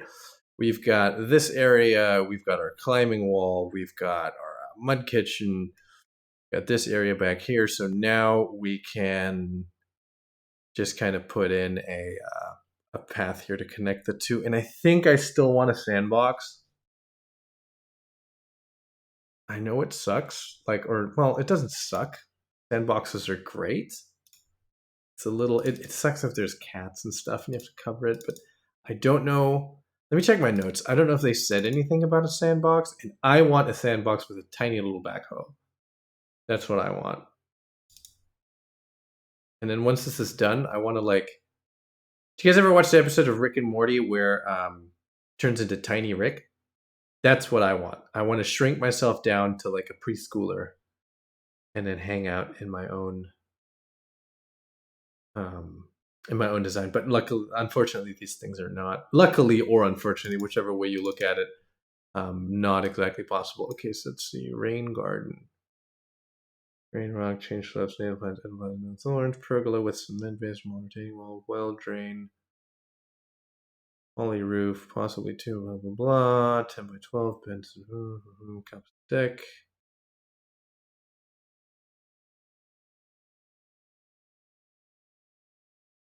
Natural exploration area and nature adventure place. Oh, I got it. We're all about the climbing, yes? So we are going to, okay, first of all, we want to do some more reskinning here. We want these boulders to match these boulders. But what the heck? No. It's weird about copy pasting. No, don't do that. It's weird about copy pasting colors sometimes. I like textures. There we go. It's just that gray color. And now here's what we're going to do. We're going to have a pile of big boulders for kids to climb around. Is that a terrible idea? Is that hopelessly dangerous? I don't know. I mean, they're kids. They're going to climb over everything, right? All right, so boulder.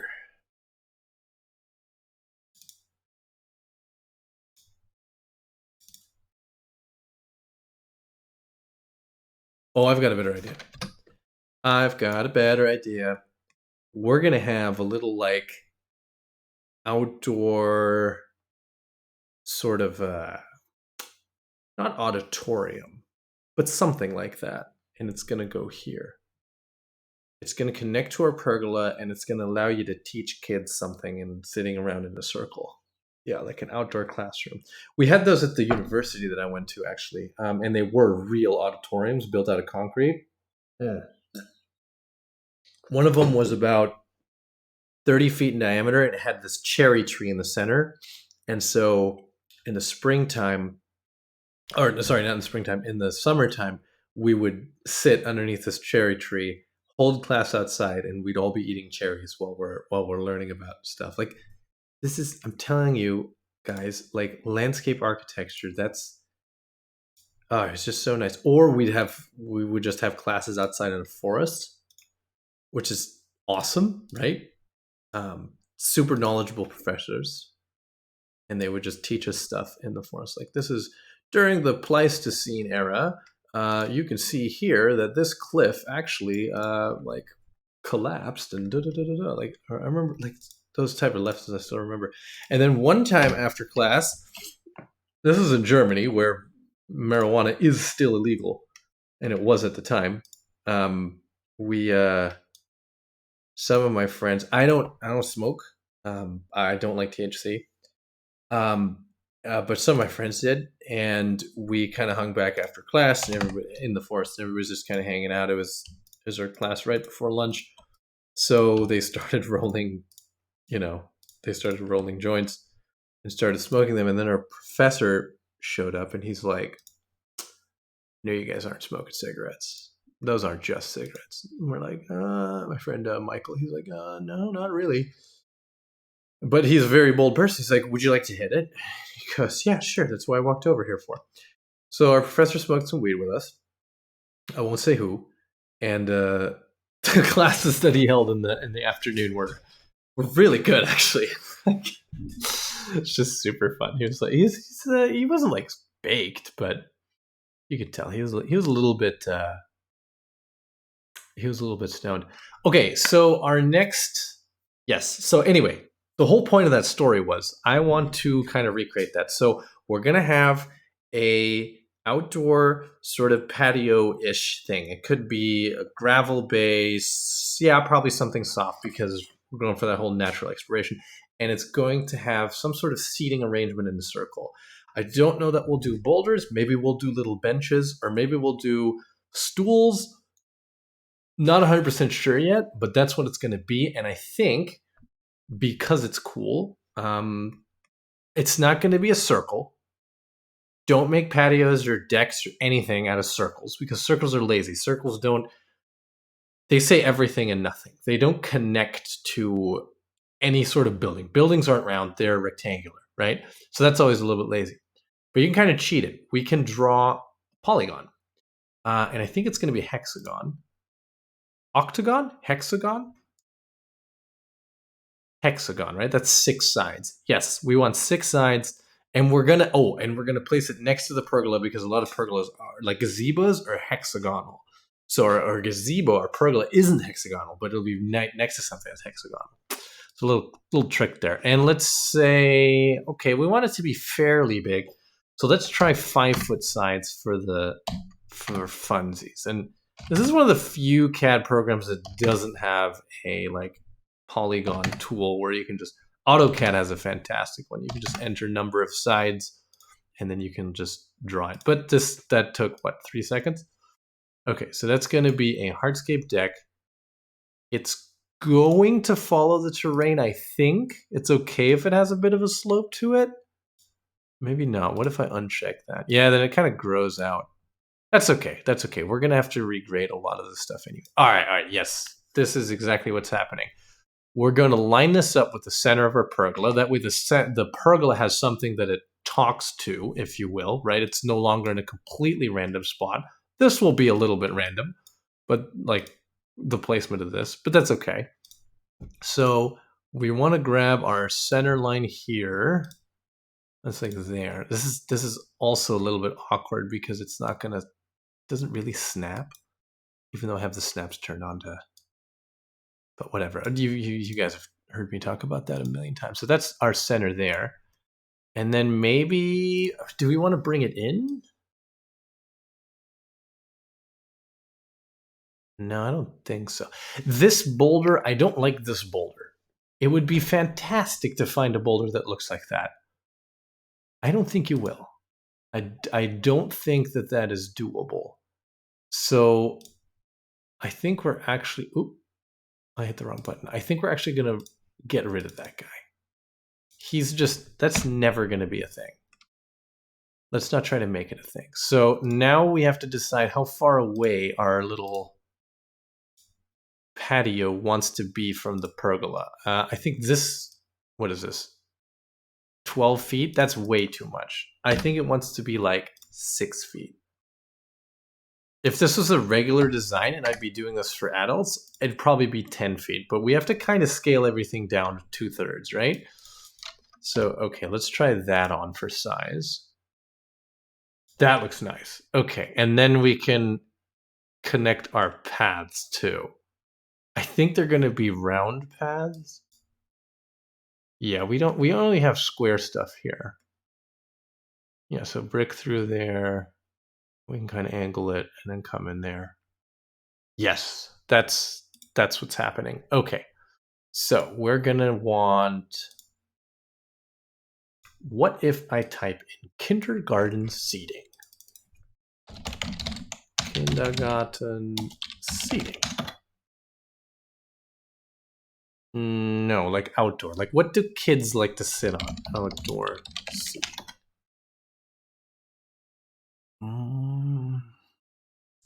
Logs. Done. Done. Diesel. That's what we want. Yeah, so it'll be like, like summer camp. This one time at band camp. Okay, now I need a log though that actually. Ooh, is that going to be custom shapes? I think that's going to be custom shapes. Okay, so, oh boy. Oh geez. Ah, cheese. We don't need it. I just want to test this one out. I'm sure we can find logs on the, and they're like, what, 10 inches tall because they're for little people? Auto elevation. Wait, what? That's not an auto. Why is it all clipped in there?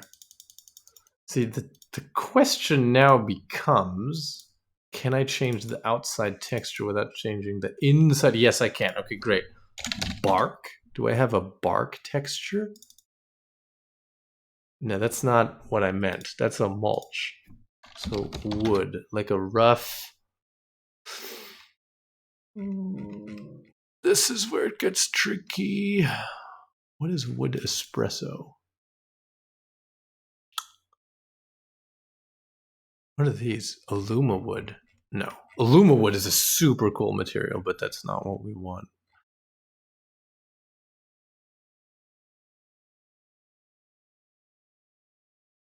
Oh, I have another way that we might be able to cheat this. Because I punched in log and something did show up, right? This little basket. Okay. Sometimes it'll let you do this. No. Sometimes these are drawn as groups and you can go in them and do like cut this out and take that. Maybe we can take the texture? No, I don't think so. This is going to be super weird if it even lets us do it. Bummer. No, we can't. Okay, SketchUp Warehouse it is.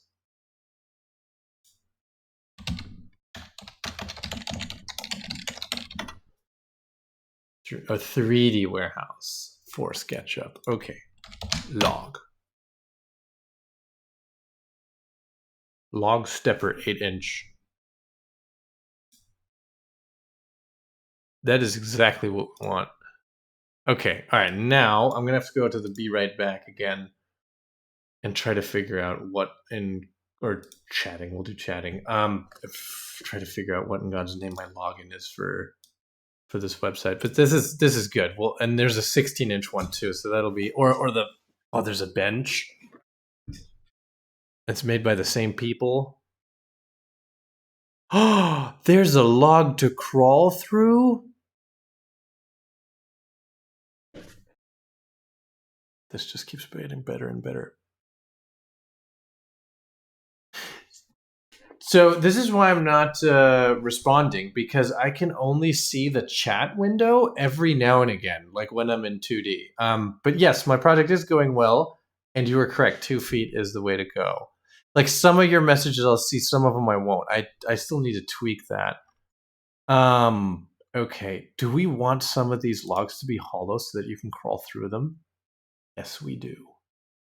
Yes, we do. In fact, they're all going to be hollow. I do have dual monitors, but I can't put the chat window. Actually, let me go to edit scene. Yeah, I can't put the chat window onto a separate monitor. It has to be on the same one. And the one that I'm sharing is the one that's running the 3D program. So I'm sure there's a way. I have to somebody on Reddit has figured it out, I'm sure. Anyway, what was I doing? Yes, I'm trying to log into Rimble or Timble or whatever this is called now. Okay, sign in. I know that I have so many usernames for this. I've signed up for this a million times. Okay, that one doesn't exist. That's good. At least it tells you, hey, this username doesn't exist. A lot of websites don't. That one doesn't exist either. So, next. Aha, that one does actually exist.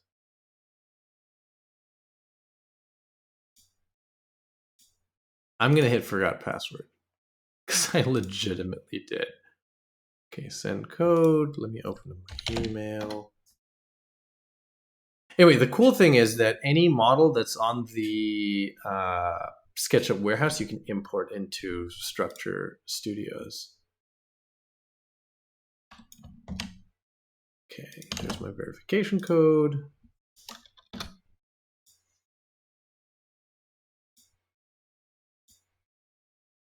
Must be, oh God. Use a securely generated password. That matches exactly none of the criteria. Yeah, it does. Submit. Yes, update.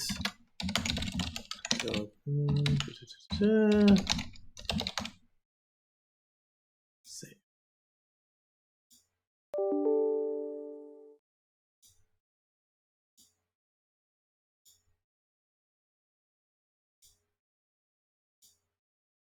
Oh, come on.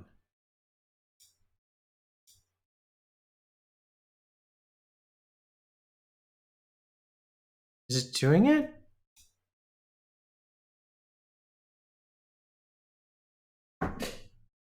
Yes. Okay, great. Right, back to gameplay. Now, here's what I've found so far. So I think we want this half bench, 6 feet. That's like for the teachers to sit on. Yes. So we want that one. And I like to download the older version, just because I'm not sure which one. The hollow log crawl 4 foot. We want that one, and then we also want this one. Okay, great. So I'm gonna place these into my little project folder. I don't think they'll actually go into the library folder because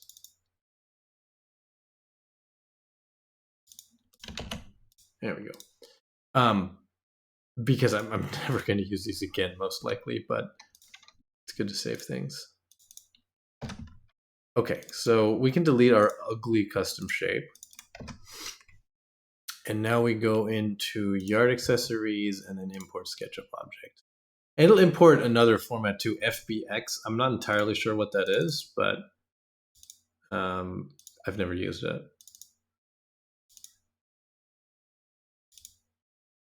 Okay, open. Bam, there it is. I don't know what that is, that little sticker on it. That's kind of weird. And it's huge, I just realized. So let's not make them 4 footers. Let's make them 3 footers. There we go. I suspect that our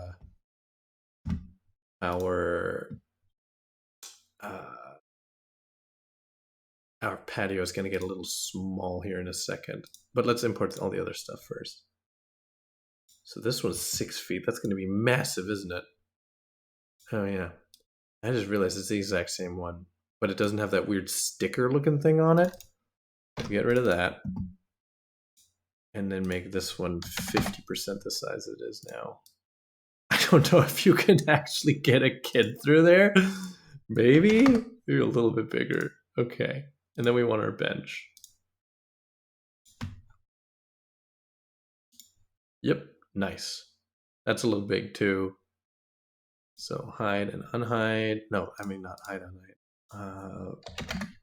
I'm just kind of eyeballing this at this point. Now, let's lay these out. And for imported models, it gives you this like super fancy texture looking thing. Oh, okay, that one's gonna go there.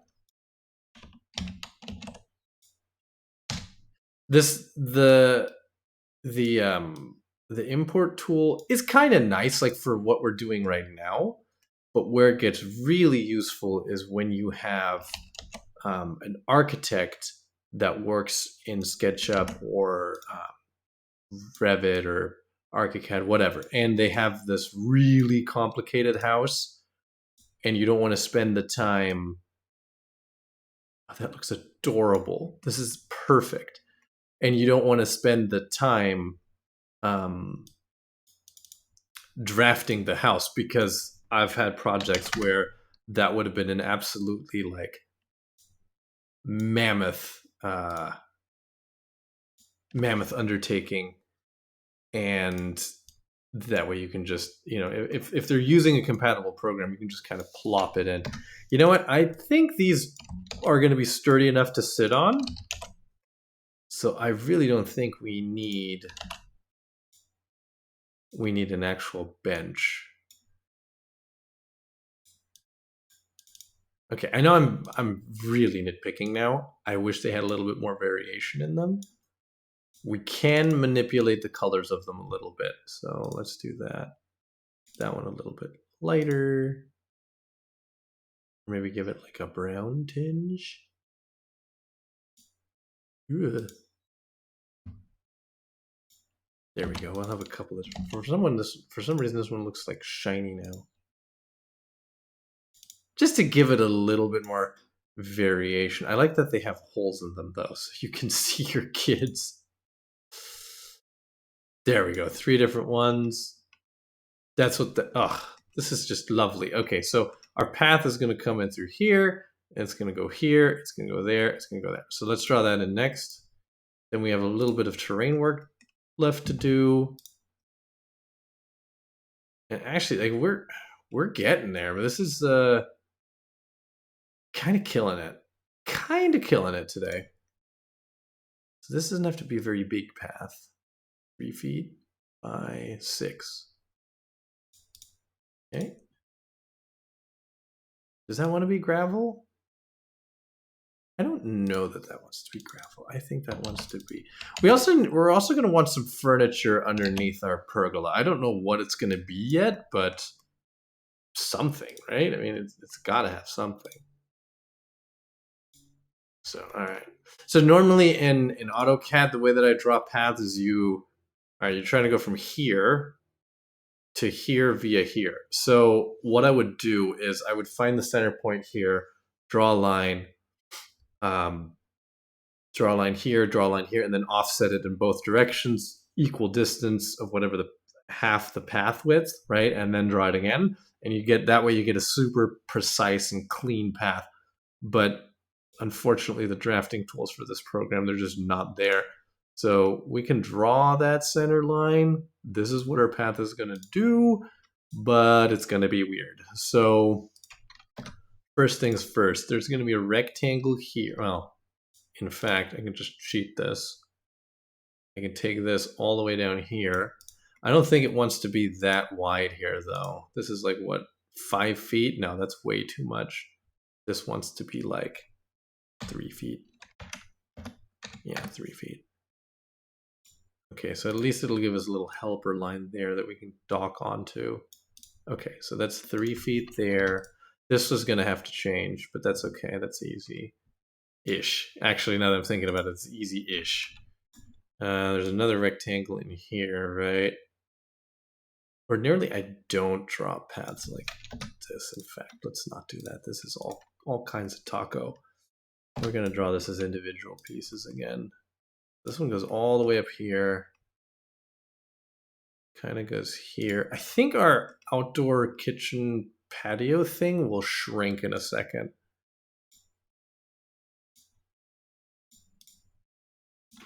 Let's see. Yeah. Yeah, I think it will. I think it will. This wants to be a little tighter. This wants to be more like that. And then I don't know if it'll actually end up being mulch. It doesn't really make sense anymore to do mulch here.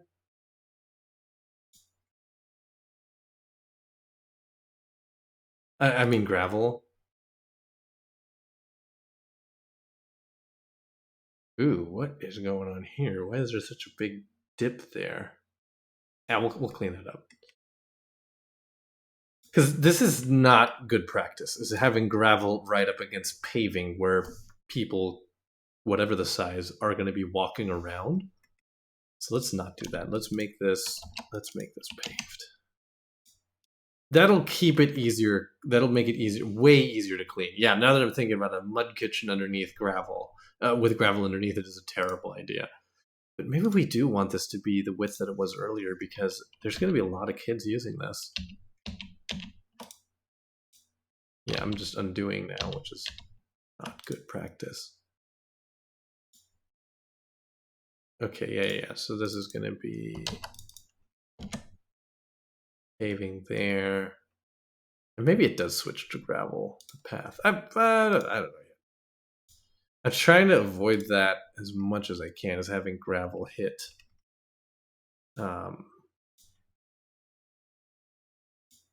So we want it to do something like that, right? But we want to hit our midpoint here. Almost. This is where the drafting tools in this program make this really difficult because nothing snaps to centers. Okay, so it's that. Okay, and now I should be able to, yeah, oops. I should be able to cut and paste. So there and there. No, that doesn't look right. I think you have to offset it. Yeah, you would have to, definitely. You would have to offset it.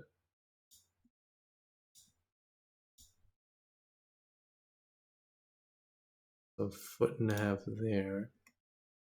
1.5 feet there. 3 feet along this edge.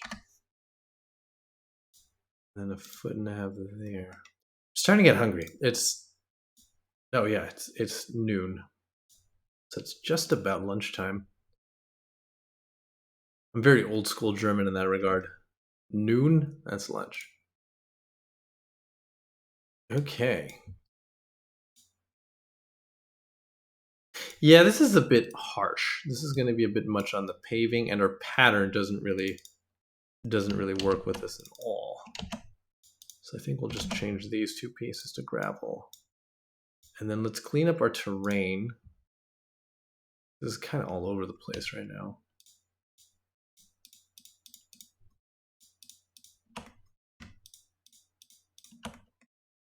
Bring all this up. This seems like I'm cheating. Just, oh, it's so easy to do, but this is what's going to happen in reality. I kind of want a lighter gravel. Let's bring back our lighter gravel here. What?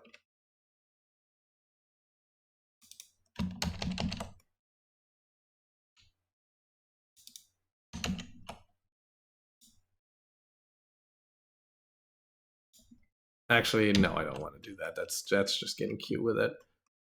This wants a different surface, though. So you'd start your little barefoot journey here, have these paths, and then this one wasn't. Yeah, one of these was mulch. This one, like a red mulch. There we go. That's way more in line with what I'm trying to do, and maybe this one can be black bark. Yeah. Oh, it looks like chocolate ice cream. Okay, so the only thing we need to line up now is this edge here, and maybe we bring this paving out? I don't know. Maybe we bring this up. Yeah, I think maybe that's the move.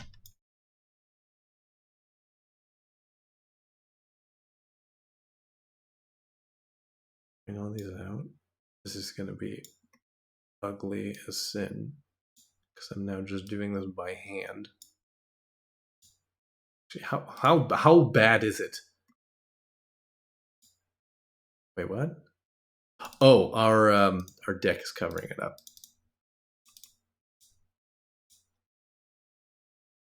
Yeah. Yeah, our deck's gonna have to follow all that. You have to edit both of these pieces, not just one.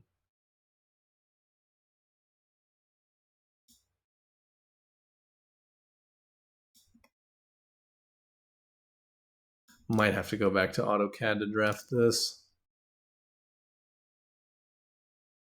Yeah, because that looks funky. You want it to. Oh, I know what the trick is. You want it to hit the corner, not the side.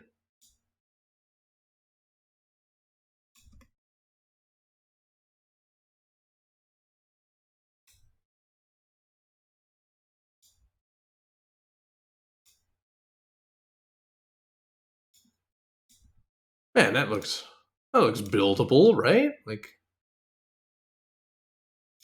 it takes some ingenuity,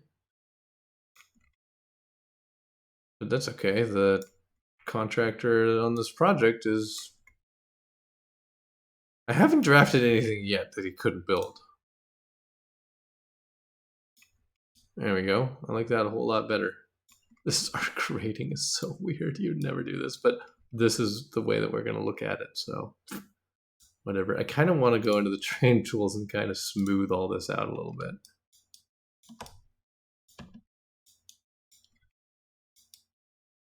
Yeah. Much smoother grading. Okay, I think we're going to stop there for now. I'll be back after lunch. I think I scheduled that on the Twitch. So 2 o'clock. Yeah, I think we'll do another 2 hour session from 2 to 4. And we might actually finish this today because it doesn't need a whole lot more. It needs a couple of boulders. And then I think we're ready for just lots of plants. There's so much room left here. You could totally put a sandbox in here. Maybe we'll do that. Maybe I'll just put like this will be sand. And you can like a little PlayPlace, little raised sandbox. Why not? I mean, it's already there. All this real estate is just up for grabs. Let's look at it with all the shading and all its glory.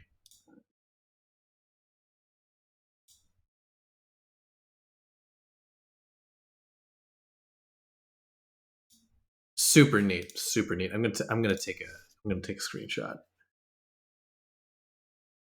Let's see, new camera location.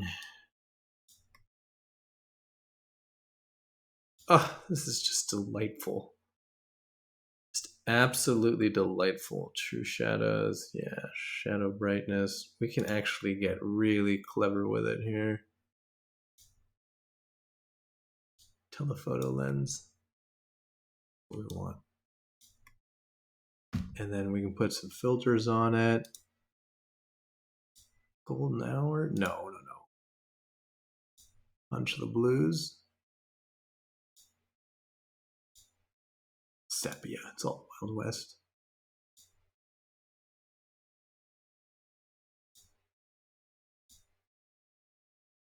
Filmic. I think that's the one that I like.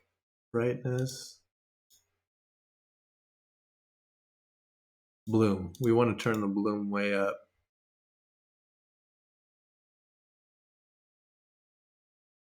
Maybe a little fuzzier. Colorize it too. It's just, oh, you can just play with this so much.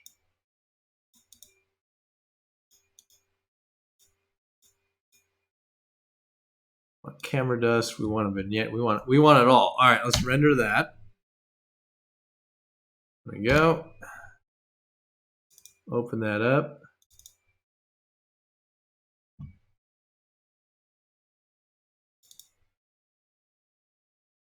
You're just missing the plants. It looks so barren. Maybe I have a different, better angle here.